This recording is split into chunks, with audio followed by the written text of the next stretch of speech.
Welcome to the Outsmart Burnout Podcast. I'm your host, Dr. Zarya Rubin, a functional medicine doctor, an international speaker, and a burnout badass because I've been there myself. After walking away from my own high-stress medical career, I discovered how to break free from burnout to reclaim my passion, purpose, and joy. And now I'm here to help you do the same. From science-backed tips to time-saving hacks, and hopefully some aha moments that just might change your life. So sit back, relax, and let's do this. Lisa Danahy is a certified yoga therapist, advanced yoga and mindfulness educator, and founder and CEO of the nonprofit Create Calm, which has brought mindfulness-based regulation programs into hundreds of schools and community organizations since 2016. Her book, Creating Calm in Your Classroom, addresses a simple yet disruptive idea. The adult in the room has to regulate first. And calm isn't the same thing as compliance, and neither kids nor the adults leading them can be talked into it. They have to be walked into it, nervous system first. So we're going to dive into all of this, as well as all of the ways the nervous system and dysregulation contributes to burnout. So welcome to the podcast, Lisa. I am so excited to be here and have this conversation because I love this idea of like disrupting current thinking and re-envisioning how we can take care of ourselves and connect with our loved ones and our all of our relationships a little bit more smoothly. Yeah. Yeah, I'm excited to dive in as well. And I feel like the place where I always start with my amazing guests is to learn a little bit more about your journey and how you went from really being in corporate HR. I think you worked at a law firm to then reinventing yourself and becoming a yoga teacher and therapist and then getting into schools. And so, talk us through that journey and how one thing led to another to where you are now. Absolutely. Absolutely. I was just actually earlier today talking with someone and I said, the more you zig and zag through life, especially through your career, the juicier it gets. And I think that's what happened for me.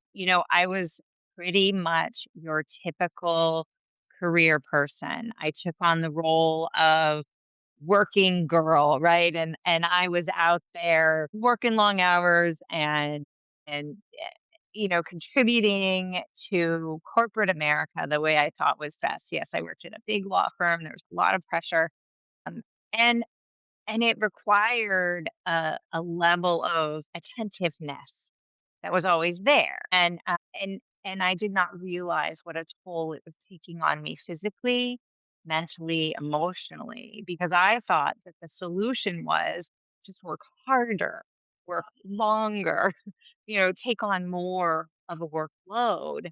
And then I had kids, and all of a sudden, this notion of career and kids and all of the other roles I was playing as wife, as daughter, as friend, they all began sort of like a Jenga pile to fall apart.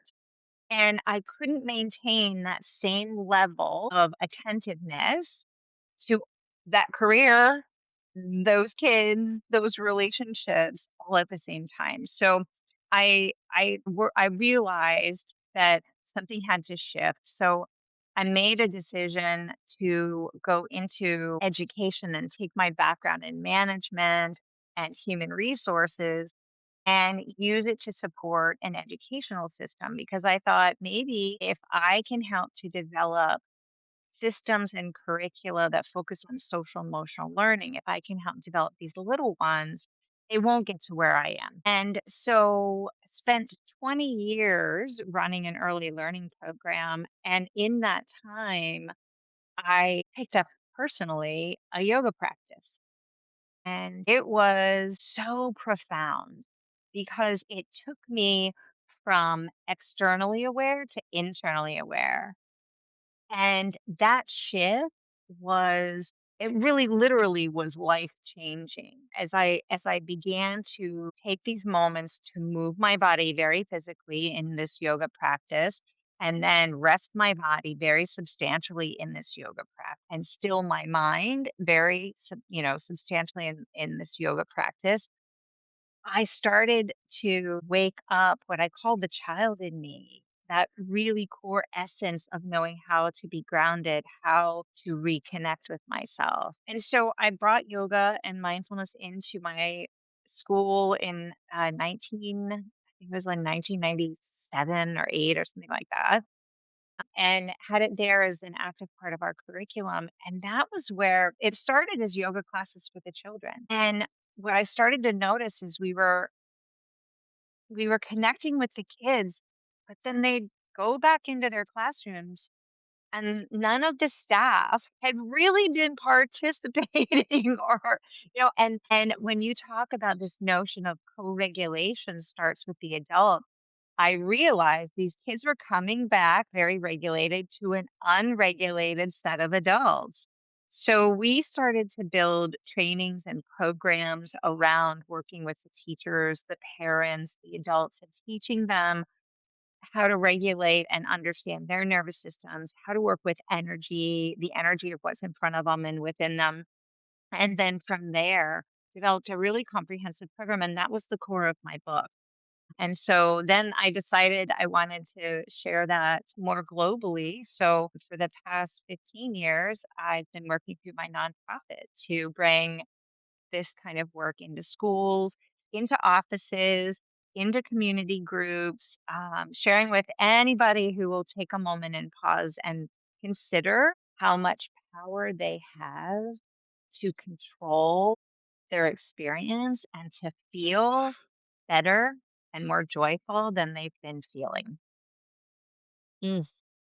Wow, what an incredible story. I love all of that. And I love sort of the journey that you've been on. When you mentioned your initial corporate work, you talked about a sense of attentiveness. And I wonder if we could dig into that a little bit more and whether that was sort of almost like a hypervigilance, constantly being on edge and feeling like you have to attend to everything. And then moving into the other part of your journey and the yoga trajectory, moving from externally aware to internally aware, and what that was like, and how that transition and transformation moved you through the different ways of experiencing the world and different ways of kind of resetting your nervous system. Yeah, it was so fascinating because in the trenches of that corporate work, I had no idea. I knew I was working really hard. I knew my body was often sick, was undernourished. I knew there was a lot going on. And yes, you are right. It was a state of hypervigilance. And my nervous system was basically on all the time. It was ready for the next ball to drop. It was hunkered down, making sure that I could ride these tides that just kept coming. And what's interesting is even as I started to recognize in the signs of the fatigue and the illness in my body, even as I started to make the transition in my own personal yoga practice, I resisted terribly because I was so conditioned in my hypervigilance that my body actually was going, no, no, no, no, no, no, no, no, we're not slowing down. And it really took Yeah. me all that time to go, wait, this is actually the state I'm supposed to be in. That's how far Well, off. that's the thing. It's such an astute observation, and that I hear this a lot from folks who are very high achieving, very successful, that we get stuck in a certain pattern, a certain way of being, and that becomes our new normal. And it sort of feels normal, even though it's like really not. So that we try to shift things and we try to pause or rest, that feels very abnormal and very uncomfortable and quote unquote wrong. I mean, I remember when I started yoga and meditation and just thinking like, well, I can't possibly do that. it's so boring and it's so slow, and I'm too stressed out to do that. So, And no I thought it was a thanks. waste of time. Yeah. I was like, "It's a waste of time." And I have to tell you, cortisol, that hormone, that stress hormone, is really powerful. And when it gets a hold of us, it starts to activate these other hormones in our bodies that make us crave the striving, that make us think that it's a waste of time or it's boring or, or we're fine. And I think what happens is we take on more roles and then there's no room to stretch ourselves across anymore. And the cortisol doesn't know. The cortisol is like, hey, I'm good. I'm gonna stay at 150%. And when we start to back down, the body it's almost like a withdrawal. It can be I mean, really I talk a lot uncomfortable. about stress addiction in my work and in my speaking about how we get so accustomed to running on stress and using stress as our operating system. And our nervous system gets used to that level of cortisol and adrenaline, and you crave it, you need it, and then you start to need more and more to function. And so that's kind of the vicious cycle that we get into. And you know what I noticed also was the people around me were so used to me like that they were craving that form of me. Because when Yeah. I started to shift out of my hypervigilance and I started to go, okay, wait a minute, I can do all this in this way, there were a lot of people around me who went, oh, wait, where's the old you? Right. And that was really hard. Yeah, because you get rewarded for it, you get praised for it. It's like, "Oh, we can count on Lisa to do everything." Yeah, I call myself a reforming people pleaser. Yeah, yeah, I hear that one for sure, for sure. Now, for folks who are maybe stuck in the earlier version, who are in that mode of attentiveness or hypervigilance, how would they know that that's where they are right now and that's where they're stuck or that's where they're sort of used to functioning? So, so one of the ways, and I do this a lot in yoga therapy sessions. One of the ways I like to help people connect with that experience of what is that hypervigilance really feeling like is through movement. So, if it's okay with you, we can do a little movement. If listeners are driving, keep Let's do driving. it. My Okay, goodness, all right. yes. If you're driving, don't do this, but if you wanna come back to it, press pause, and when you're back at home, you can do this exercise. I love doing stuff in real time and awesome, bring it. Okay. All right. So we are going to do some movement that is going to create physical shifts in the body. And we're just going to notice what it is. Okay. So the first thing I want you to do is if you're standing or sitting, place your feet on the floor and just stomp your feet. Let your feet stomp pretty heavy. Let them, really feel that gravity pulling on them. Good, good, good. All right. Keep them going for a few moments. See if the mic picks up all my stopping. All right. And then let your feet pause for a moment. Reach your arms out by your sides. Take a big breath in. Reach your arms all the way up. And as you breathe out, bring your hands down to the middle. Good. Let's do that again. So reach up. Take a big breath in.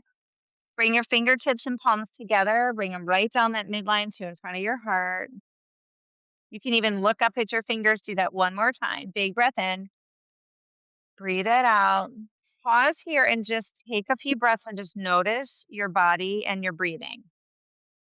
Maybe you notice your feet because they were just moving and touching the ground. Maybe you notice places in your body where your breath is. Just noticing. Maybe you're noticing some tension or some really relaxed spaces, hot or cool. You don't need to label them, just kind of go, oh, wow, and let your awareness go from one thing to the next. Now, take your hands and put them on top of your shoulders. Point your elbows out to the sides. When you're going to imagine that you're a washing machine, you're going to turn to one side and breathe in and the other side and breathe out. So maybe you turn left and breathe in and right and breathe out. And you're just going to twist your upper body side to side. You may need to slide forward in your chair. And once you get the rhythm with the breath, just make it kind of swing so you're not even thinking about it. And gradually let the breath come in and out through your nose and make it go a little quicker and go as quickly as you can. And notice if this is feeling like it's a challenge or if this is feeling really good. So just swinging on the center point of your body, just rotating through your ribs, the left, right, left, right. Good. Keep it going. Keep it going. All right. Keep it going. Just a few more. You're almost there. You're doing great. All right. Bring it back to center. Keep your hands there. Take a big breath in. Exhale. Relax your arms down into your lap or by your sides. And just take a few breaths. Notice if you want to take a deeper breath. Notice if you want to yawn. Notice if you want to move some more or be still. And then notice if there's been any shift in your body or in your thinking or in how you feel. When you're ready, open your eyes. So tell me, what was that like for you? Wow, that was incredible. I It's interesting because I don't really spend a lot of time thinking about my feet. None of They're us just do. sorta they're just there and they do a lot of work. They do a lot of heavy lifting. But that initial exercise really kind of activated some heat and some energy and some, like, integration and total body connection so that when you start with your feet, everything else then flows and follows, and it is a sort of a literal grounding. You're touching the ground and I actually have bare feet, so it was kinda cool that I could do that with bare feet, and yeah, and then I also I'm cheating a little bit because I have this really cool yoga swivel chair, so my chair swivels and I was able to do that swinging exercise moving that way, but and I also love, being a former neurologist myself, all of the bilateral cross, stimulation of the brain that helps, integrate things. And so, yeah, I thought it was pretty amazing. I wanna do this every day now. I was just going to say, let's put it on your to do list to do every day. So that was only about 2 minutes. Yeah, it was And really quick.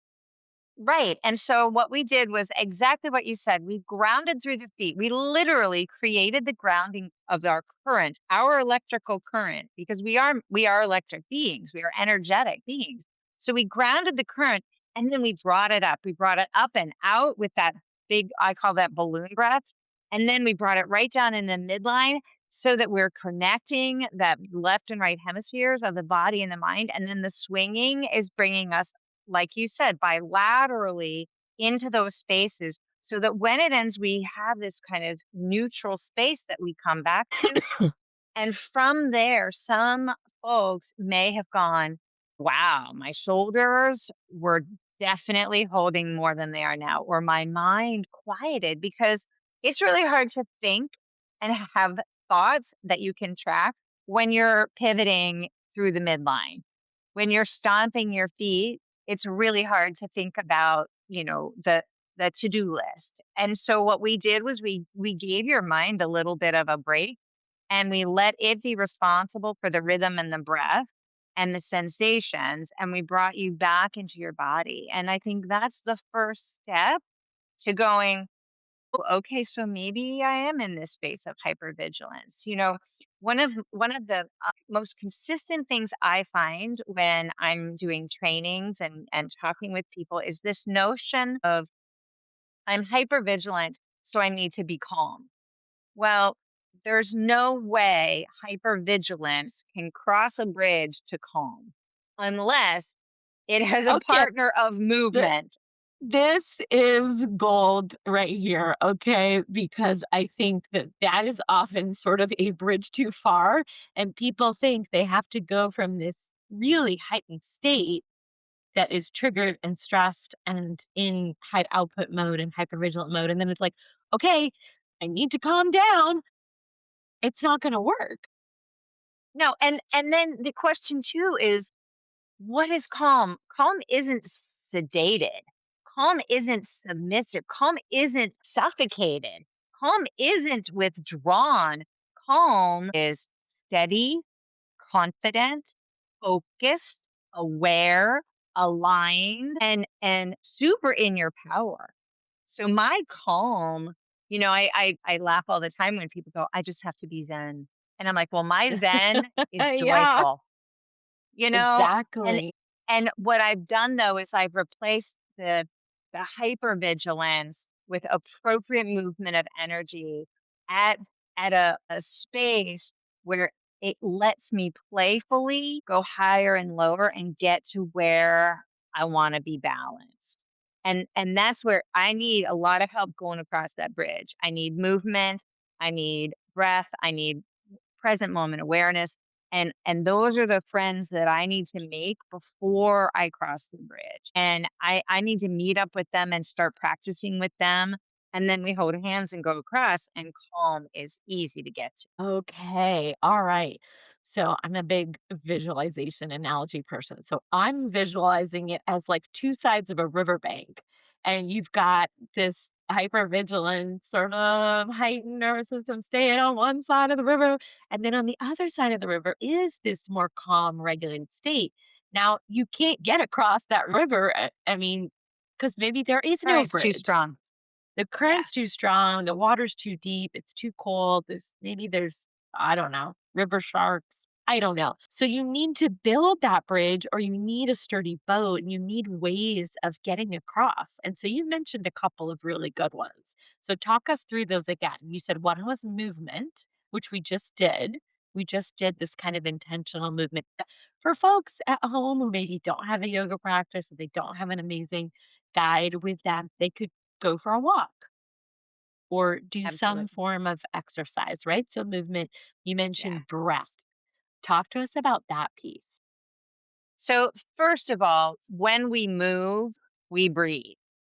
So This is true. so a lot of times I hear that the entry into calm is breathing, but I would argue that the entry into calm is movement because movement is the entry into breathing.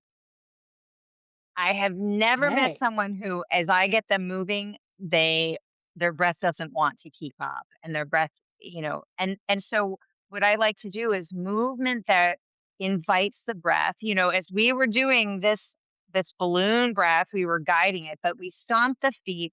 We were doing this with the breath, so the movement was inviting a rhythm of the breath, an awareness of the breath. Because when I practice that way, when I practice this natural flow of my breath, I get away from the striving, the competition, the type A, I have to breathe the way people tell me to breathe.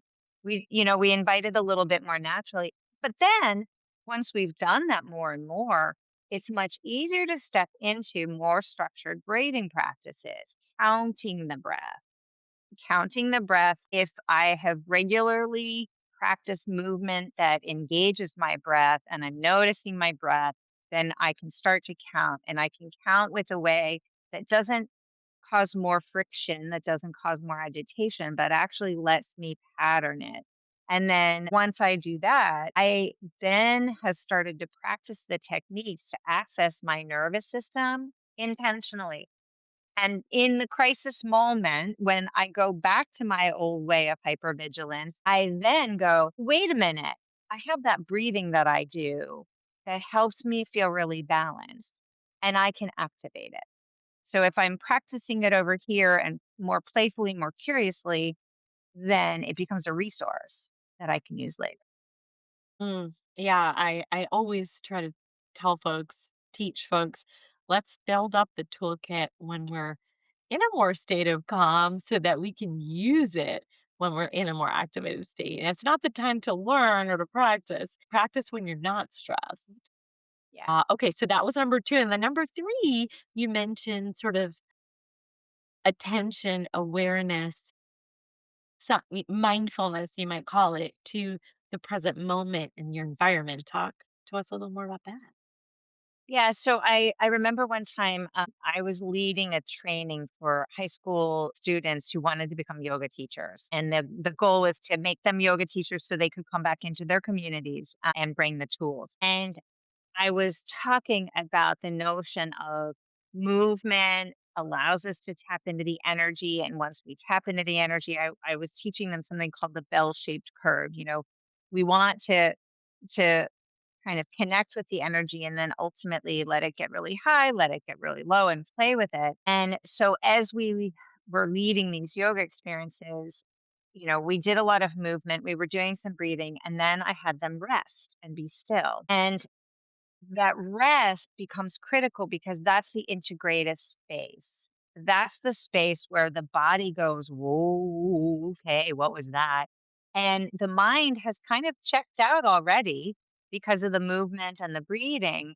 So it becomes this really comfortable space of stillness. And from there, we can start to be the witness. We can start to be the observer of the experience instead of the participant in the experience. And when we can do that, I can say, I feel this tingling in my leg after stomping my foot. My breath is moving into spaces inside of me that I've never been aware of before. And so we can start to have this witness observer capacity to notice what we might need. And just as often as to reduce my energy and calm down, I need to raise my energy and get my butt in gear. So that sequence of movement, breathing, rest, and mindfulness lets me practice, like you said, before I'm in the crisis, it lets me practice this going in and out of my internal, external spaces and knowing how much I actually can know about my experience and what's going on, but also what do I really need? You know, I went through a pretty significant time in my life where I had an amazing psychotherapist working with me. And at one point, she said, "Well, what do you need?"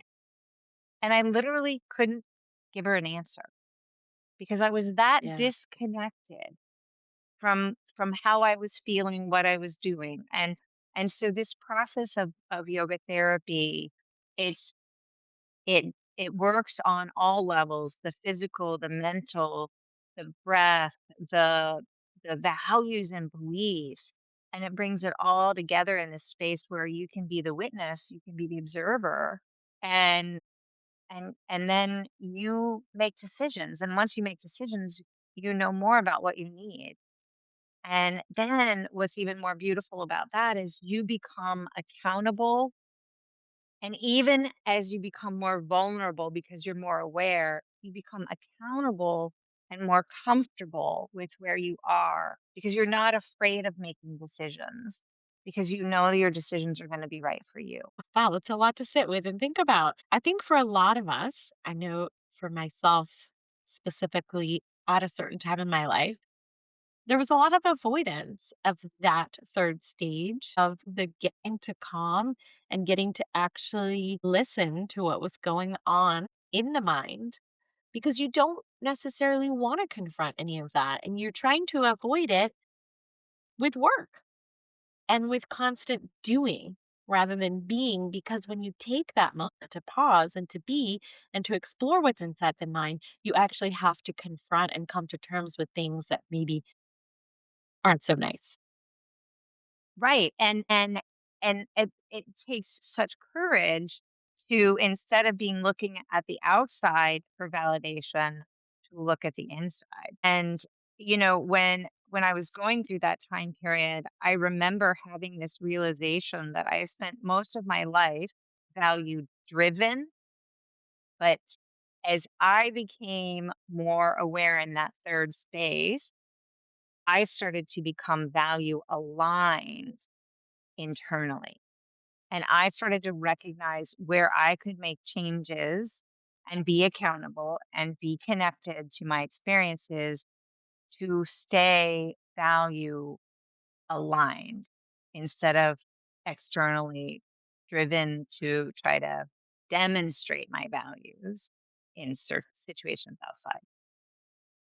Yeah, I think that that's very salient to burnout because, I mean, when we're misaligned with our values and we're doing work that is not in line and synergistic with who we are and what we need and what we truly want, but we're driven by external factors, by achievement, by all of these external validators, then that is a recipe for burnout. Yeah, that's exactly right. Because what happens is when the body starts to fall apart because it's in this state of go, go, go, and the hormones are out of this out in outer space, and we are losing the capacity to hold on. We've got to be able to come back to who we are, because when all that goes, if we've been externally focused for so long and so intensely, when it starts to fray, there's an emptiness, there's a disconnect on the inside. And that feels really scary and really hollow. And so it's the same as being in the stress, right? It's You need to practice going into that place a little bit at a time so that you start to connect back into that place so that you can preserve the physical body, you can preserve the relationships, you can preserve all of the things that are important to you. You can still exercise your passion in your work. You just don't have to be invested in it to a point where you don't have a connection to that internal core of you that is really what matters. Let's shift gears a little bit, but obviously still on topic. I think, you know, become so prevalent in pop culture. It's become such a buzzword about nervous system regulation and dysregulation. And maybe the misconception that the goal is to always be regulated and to always be calm. Now, what does that mean to you in terms of these different states and what we should strive for and how we get there? And we touched on it a little bit about what is calm exactly. And it's not being boring or zen or, at this flat line level. It's more about being able to ride the waves. Yeah, it's the word that comes to mind is resilience. So, what we want is to not become robotic, to not become equivalent with AI, where there's no emotion, there's no expression, it's all just like there. Yeah. We want to be resilient. And so what folks I think are talking about when they're saying nervous system regulation and dysregulation is it's a little bit it's it's a little bit out of alignment with what I think of in terms of sort of how we function as humans. And let me tear that separate that out a little bit. So we have this amazing gift in our being human of a stress response. It's beautiful. It helps us to stay out of harm. It helps us to assess and respond to risk. It helps us to Keeps us socially alive, connect. basically. Basically keeps us alive. And it's Yeah. getting a bad rap because the stress response is crucial for helping to keep us safe. It is crucial for advising us in what is scary, how to take care of ourselves, how to engage in relationships. And so it's not a bad thing to be stressed because stress is information. It's what we do with it. If we decide to only fight, flight, freeze, or fawn, that's where we get in trouble. And that's where, if we allow the emotions tied to the thinking, tied to the stress response, then we can get derailed and we let the body go on its automatic response. And what I mean by that is, so let's say something happens and my mind says, oh, danger, danger. We don't want to do this. Because based on a prior experience, my mind has decided that. So immediately my mind taps into my body. It starts to clench my chest. It starts to shorten my breath. It literally starts to squeeze my body to protect my organs. It's physiologically hunkering down to prepare for what is perceived as danger. If I can be aware of what's happening to me physiologically, I have a choice. I can either go what we call top down, which is I can go into my thinking and say, I appreciate what you're doing, but we're okay. Or I can go into my body and say, chest is tightening, breath is shortening. Let me see if I can shift that. So I can shift my perspective and use the stress response, the dysregulation. I can go into it and say, I'm gonna play with this either by working with my thoughts. Some people are really good at going in and working with their thoughts. Some people are much better at going in with their body. So I call it top down or bottom up. What's interesting is that whether you go top down or bottom up, the mechanism for impacting the change is primarily associated with the vagus nerve. Now, there's been a lot of recent talk about the vagus nerve. It's my Yes, the favorite thing. vagus nerve is very, very famous, very popular. Very popular, very popular. And I love it because the vagus nerve is one of the few spaces of two-way communication that we have in our bodies. We have the capacity to receive from our senses externally and bring it in. But the vagus nerve has the capacity to take what's in there and bring it into the gut and take what's in the gut and bring it back into the brain. And so it's this master control center and it's tied to a little place in the brain, the pineal gland that sort of goes, okay, this is what we're going to do. So basically, what's happening is that is the nervous system functioning and it coordinates with the stress response. So when I become dysregulated because either I have thoughts or my body has sensations that are saying I'm in danger, what I can do if I've practiced mind body awareness and attunement, I can go in and say, hey, vagus nerve, help me out. Help me come back to a regulated state. And I can move my body or I can do a meditation depending on where I am in that process of dysregulation. And I really think that's what people are trying to talk about with nervous system regulation. I think they're really trying to talk about how do I use this stress response effectively so that I can feel more in control of my body and my Yeah, I have so many thoughts. I mean, one that's really interesting to me is that sometimes the body is aware of the stressful situation before the mind is. And the mind might try to talk you out of it. And it's kind of like trusting your gut or trusting your intuition. Or if you're walking down a street at night and you're thinking like something isn't right, but then your brain might say, it's fine, you're just being paranoid. You got to trust that body reaction sometimes. Now, sometimes it's overreacting based on, misinformation or misfiring or past information. And it can be difficult to sort out the difference. And I think the other thing when we talk about regulation, it's it's figuring out what the fine line is between suppressing a reaction and actually allowing yourself to feel, but yet not be over triggered or overstimulated by it. Yeah, one thing over the years that has worked for me is because I always thought that I got to suppress those thoughts. I got to suppress those sensations. I got to just like not feel, not connect because I don't know what to do with it. But I started to envision, and you said this earlier that you like to sort of have a little story with it or an imagery or analogy. And Always, so yep. yeah, so I picture up in, I don't even know if it's in my heart or in my head, but somewhere, maybe it's not even in me. I have the most amazing counsel. I have a team. I tell people all the time, I have an amazing team, and my team includes the, the sensory sections of my body, the internal organs of my body. It includes my brain. It includes all of these different parts of me, my emotions, my memories, my beliefs, all of it.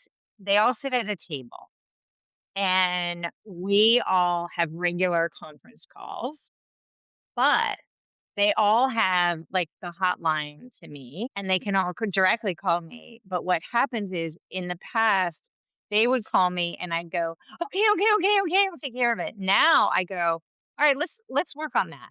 Let's go back to the team. Let's bring it to the team and let's see what they do. And I know this sounds kind of silly and it happens very quickly now where something will occur, either a thought or a sensation in my body. And now the question is that true? Is that real? Is that, is that fact? Is that, and it lets me bring it to the team and the team kind of looks at it and goes, yes, no. And then I have a reaction. It's equal to what I think is meant when somebody says, just count to 10 before you respond. Mm, yeah. So And I much never understood easier what that said than meant. done. So much easier said than done to do that. Right. I mean, Yeah. because I never understood what that meant. I was like, count to 10. I still feel just as unsettled, right? I'm Yeah. like, okay, now I've counted to 10 and I've lost 10 seconds to take care of this.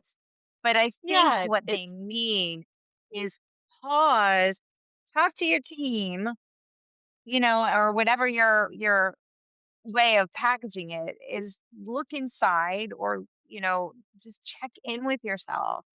Take your breath, put your hand on your chest.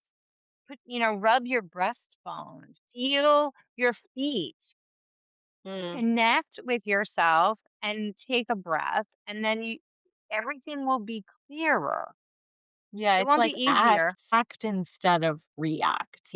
Choose your action and your response instead of just reacting in the moment. Yeah. But in order to do that, I need to have that awareness. I need to Yes. know what's going on in my body.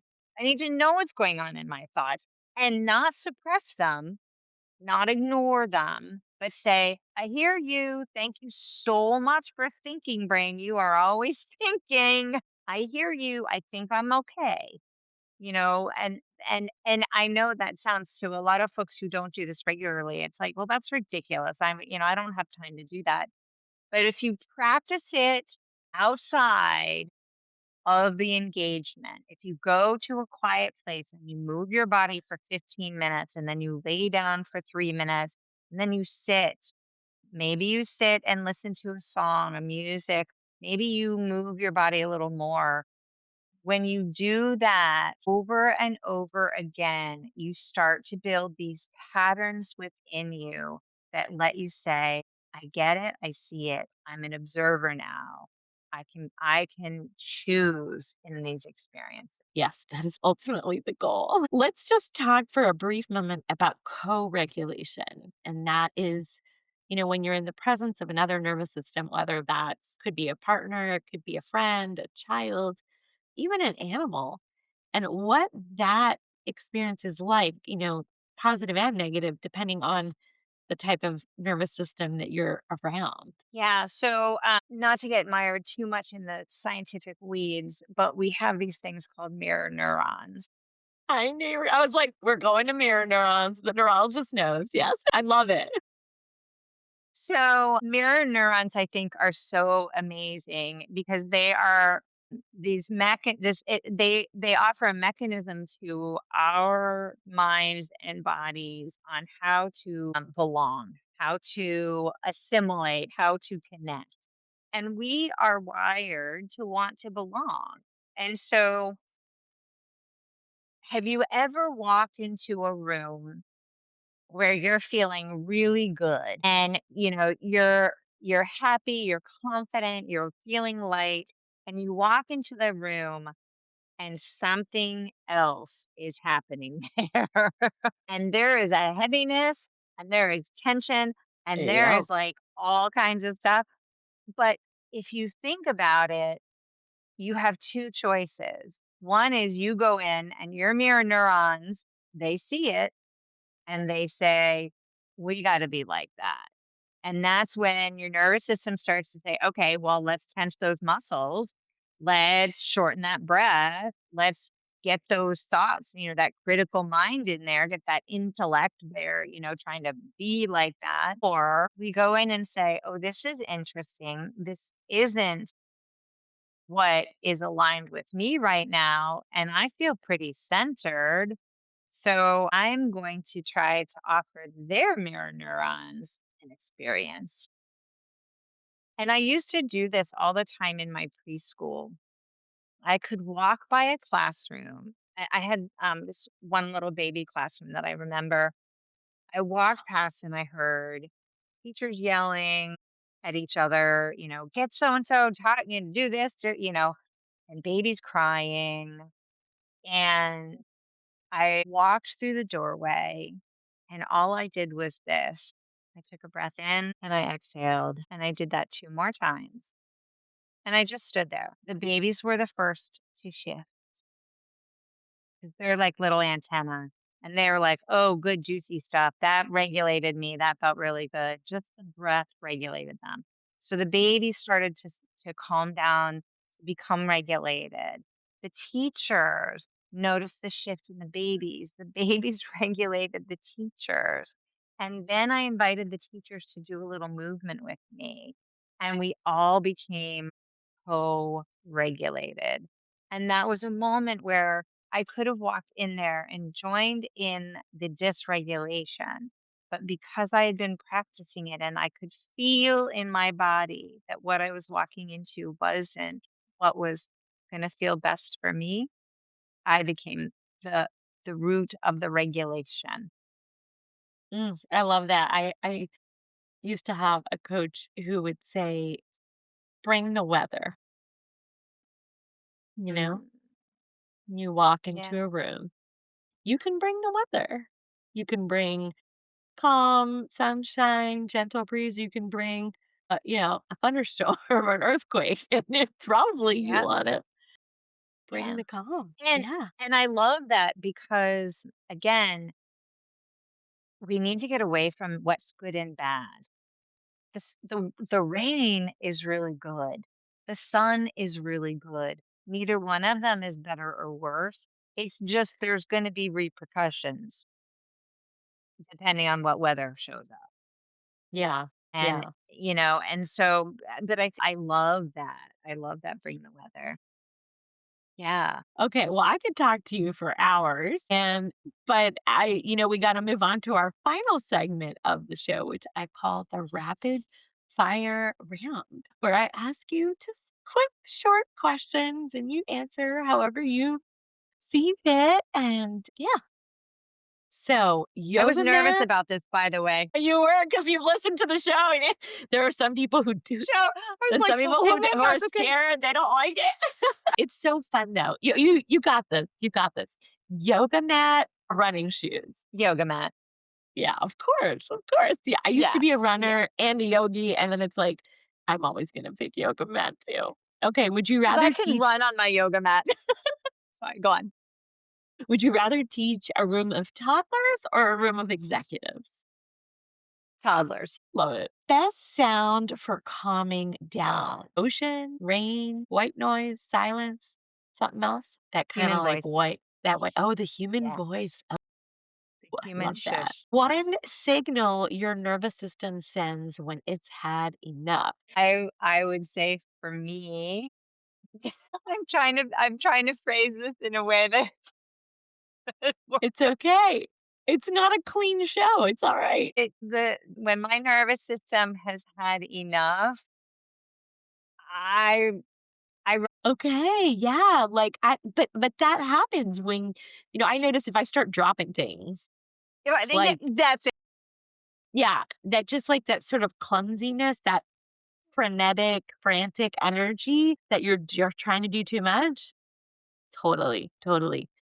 Okay, what is one thing people get wrong about yoga therapy? That it's about moving your body in these really aggressive, challenging ways, and there's so much more to it.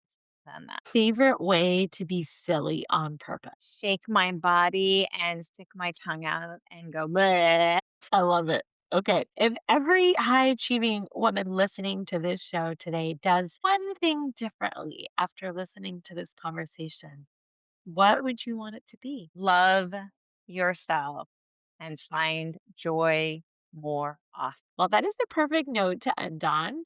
I'm sure folks are going to want to know where they can find you, how they can get in touch with you, how they can work with you. So let us know. We'll put all of this, of course, in the show notes.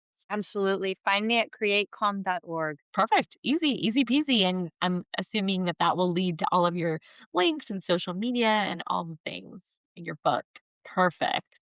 And if you enjoyed this show, I mean, for me, this has been a real treat because we don't often do real time exercises and movement and activity on a podcast, but I absolutely love this conversation. If you enjoyed it, if you have a friend who you think might enjoy it, go ahead and share it. Leave us a like, a review. We appreciate those so much. It really does help more people discover the podcast. And of course, as always, remember burnout is not your destiny, it's your wake up call.